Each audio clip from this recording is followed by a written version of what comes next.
আসসালামু আলাইকুম। প্রিয় দর্শক, অন্য মঞ্চের আলাপচারিতায় আপনাদের সকলকে আমন্ত্রণ জানাচ্ছি। প্রিয় বন্ধুরা, প্রীতি, সালাম এবং শুভেচ্ছা নেবেন। যে আমি গতকাল বলেছি যে পুতিনের সাথে শেখ হাসিনার মিটিং হয়েছিল 17 মিনিট। তো এটার পরে আমাকে অনেকে ফোন করেছে যে ভাই এটা সত্যি কিনা। আমি যেহেতু দায়িত্ব নিয়ে বলেছি এটা অবশ্যই সত্যি, তখন আমাকে বলেছে কেন আপনি বলতে গেলেন এই যে রাশিয়ার সাথে মিটিং করলো, আমেরিকা মাইন্ড করবে কিনা।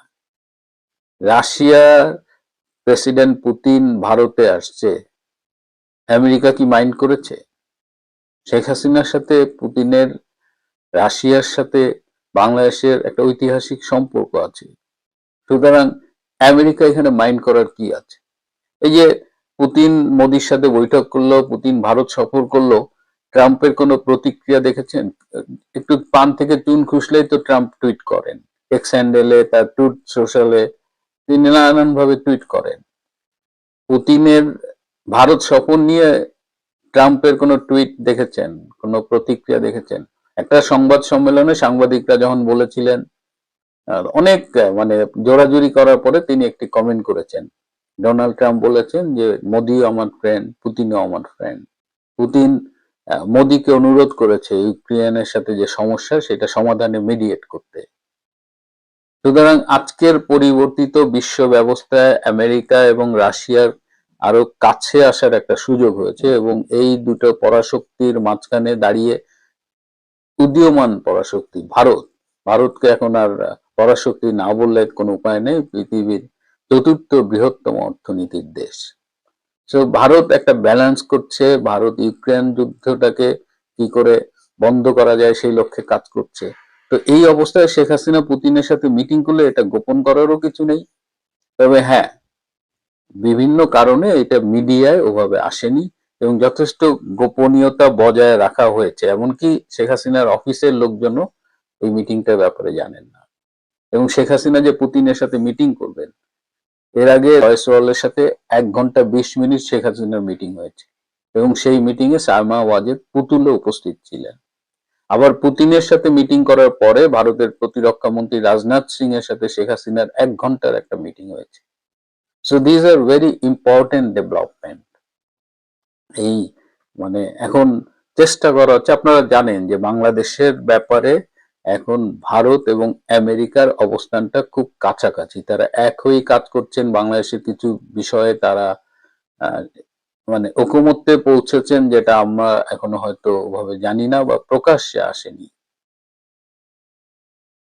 সুতরাং এই পলিটিক্স যে চেঞ্জ হচ্ছে সবাই বুঝতে পারছে। ধন্যবাদ। আমরা মনে করি আন্তর্জাতিক মহলের কাছে আমরা এই মেসেজটি পাঠাচ্ছি, মানুষ পাঠাচ্ছে, যারা মিডিয়া কর্মী তারা পাঠাচ্ছে, আপনারা পাঠাচ্ছেন। এখন আন্তর্জাতিক অঙ্গনকে সিদ্ধান্ত নিতে হবে তারা এটাকে অ্যাকসেপ্ট করবে কি করবে না। এখন একটা বিষয় হচ্ছে কি, দেখেন আন্তর্জাতিকতাবাদের একটা বিষয় হলো আমাদের এই আদালতটি কিন্তু আন্তর্জাতিক আদালত না, আমাদের এই আদালতটি হচ্ছে ঘরোয়া আদালত।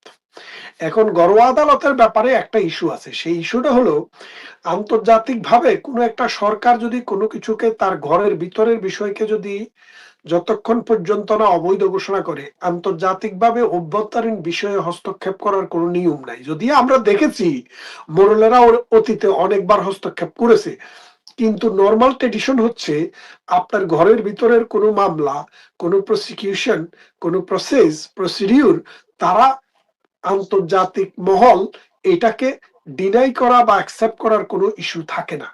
যেহেতু বাংলাদেশে যে বিচারটি হচ্ছে, এই বিচারটার নাম হচ্ছে আন্তর্জাতিক অপরাধ ট্রাইব্যুনাল।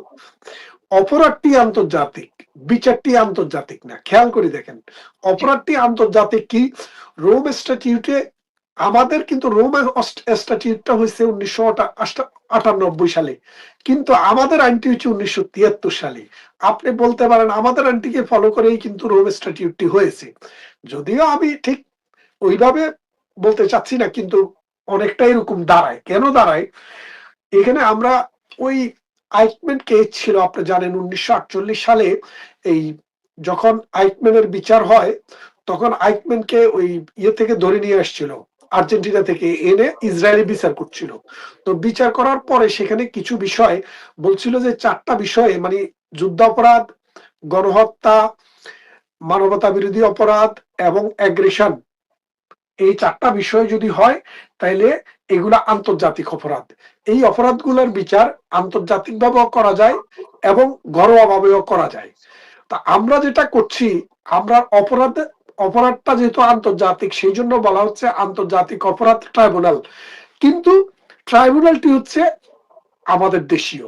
সেই জন্য আমাদের দেশের সরকারকে প্রথমত এই ডিসিশন নিতে হবে।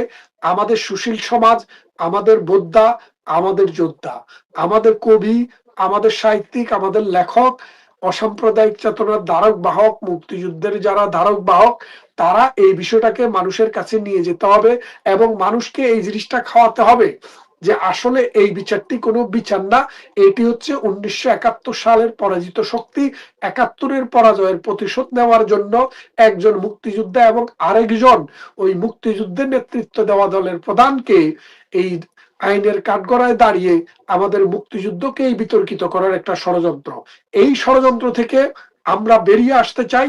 এইটা যে ষড়যন্ত্র সেটা আমরা তুলে ধরছি, আপনারা তুলে ধরছেন।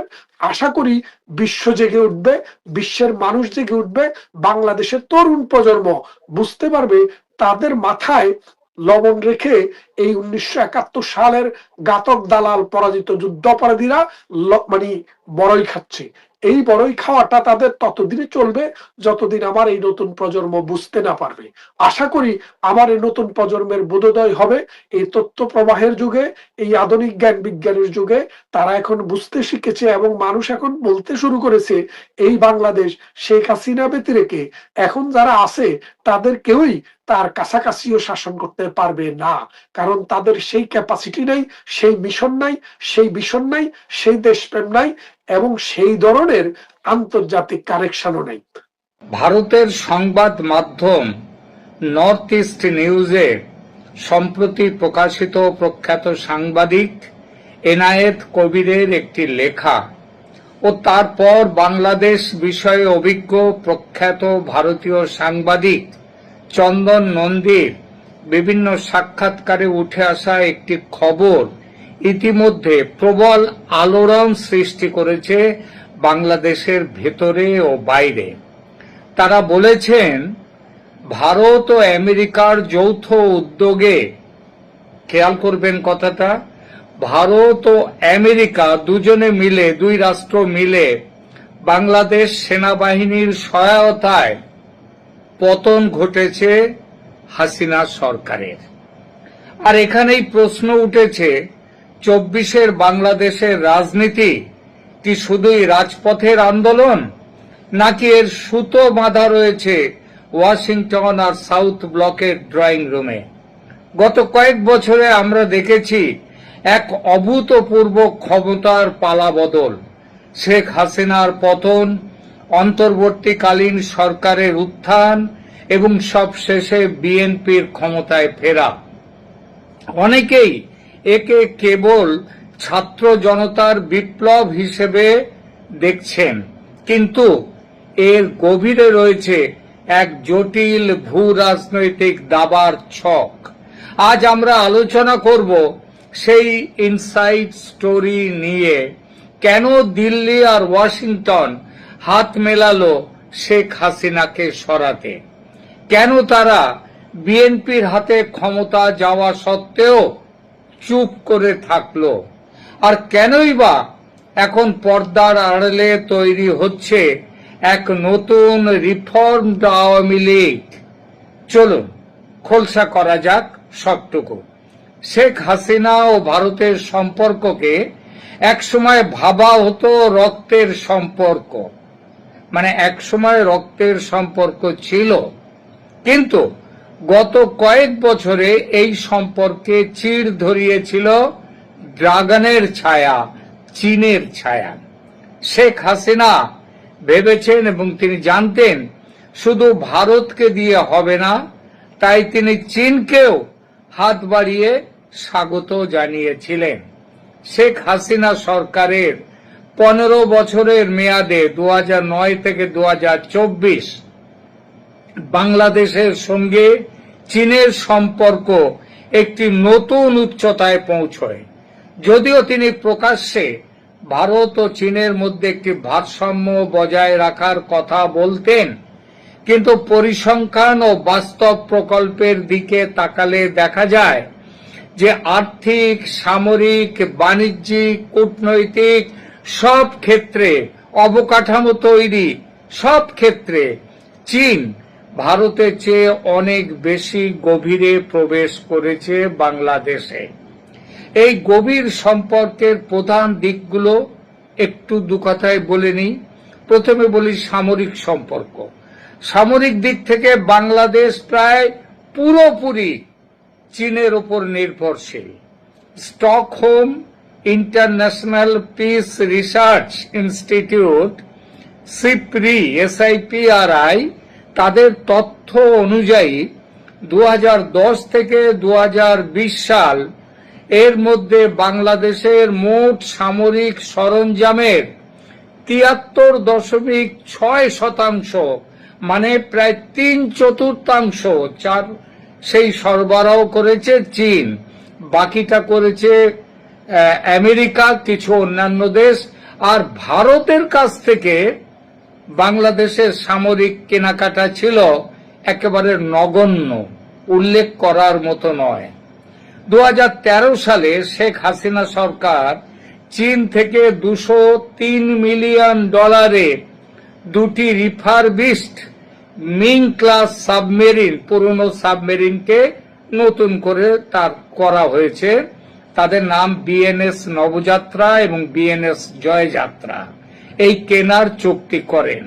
শুধু তাই নয়, কক্সবাজারের পেকুয়ায় দেশের প্রথম পূর্ণাঙ্গ সাবমেরিন ঘাঁটি বিএনএস শেখ হাসিনা চীনের কারিগরি সহায়তায় প্রায় $1.21 বিলিয়ন ব্যয়ে নির্মিত হয়েছে। বাংলাদেশ সেনাবাহিনীর ট্যাঙ্ক, নৌবাহিনীর করভেট ও ফ্রিগেট এবং বিমান বাহিনীর ফাইটার জেটগুলোর একটা বড় অংশই চীনে তৈরি। এবার আসি আর্থিক ও অবকাঠামো বিষয়ে এবং BRI সেই ফ্যাক্টরে।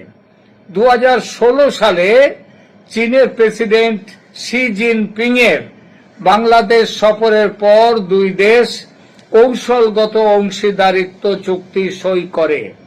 এর ফলে চীন বাংলাদেশে প্রায় $24 বিলিয়ন বিনিয়োগে, মানে 2400 কোটি ডলারের বিনিয়োগ ও ঋণের প্রতিশ্রুতিপত্র স্বাক্ষর করে। 2024 সালের তথ্য অনুযায়ী বাংলাদেশের দ্বিপাক্ষিক ঋণের সবচেয়ে বড় উৎসের অন্যতম হল চীন।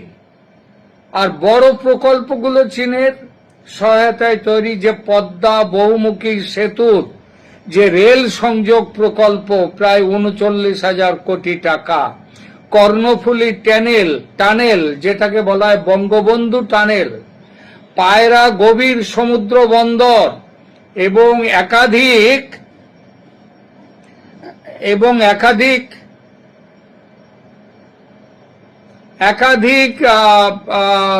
তাপবিদ্যুৎ কেন্দ্র চীনা অর্থায়ন ও কারিগরি সহায়তায় নির্মিত হয়েছে। ভারত দেখুন, আর ভারতের ক্ষেত্রে ভারত বাংলাদেশকে প্রায় $8 বিলিয়ন, আবার বলছি প্রায় $800 কোটি লাইন অফ ক্রেডিট দিলেও বাংলাদেশে তার বাস্তবায়নের গতি ছিল খুবই ধীর।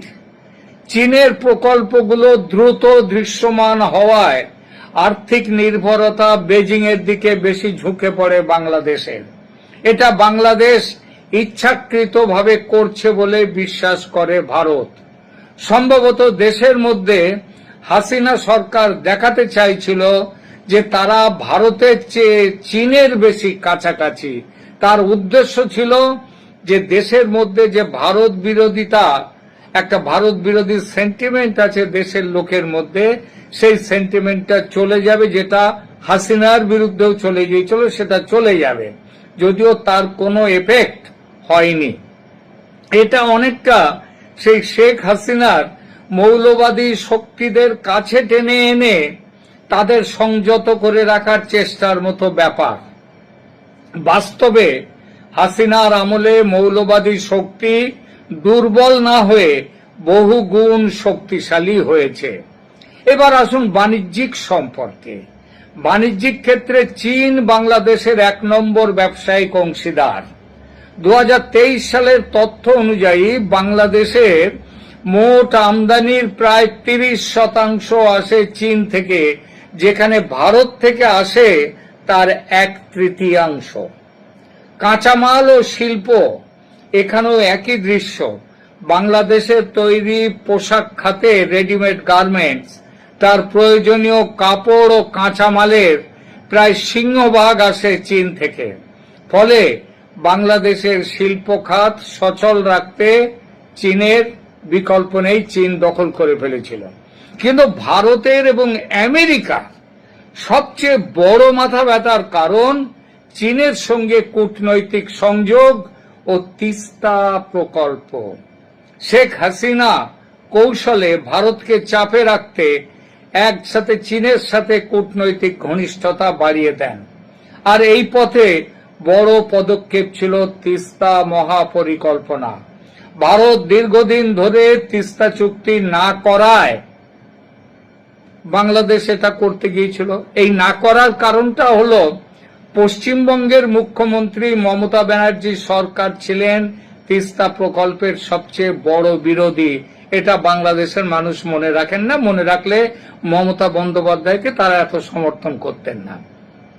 যে জন্য তৎকালীন প্রধানমন্ত্রী মনমোহন সিং তিস্তা চুক্তি স্বাক্ষরের জন্য ঢাকায় গেলেও মমতা ব্যানার্জিরও যাওয়ার কথা ছিল, কিন্তু তিনি যাননি এবং তার বিরোধিতায় চুক্তি সই হয়নি। হাসিনা সরকার চীনের কাছে প্রায় $1 বিলিয়ন একটি মহাপরিকল্পনা প্রস্তাব করে।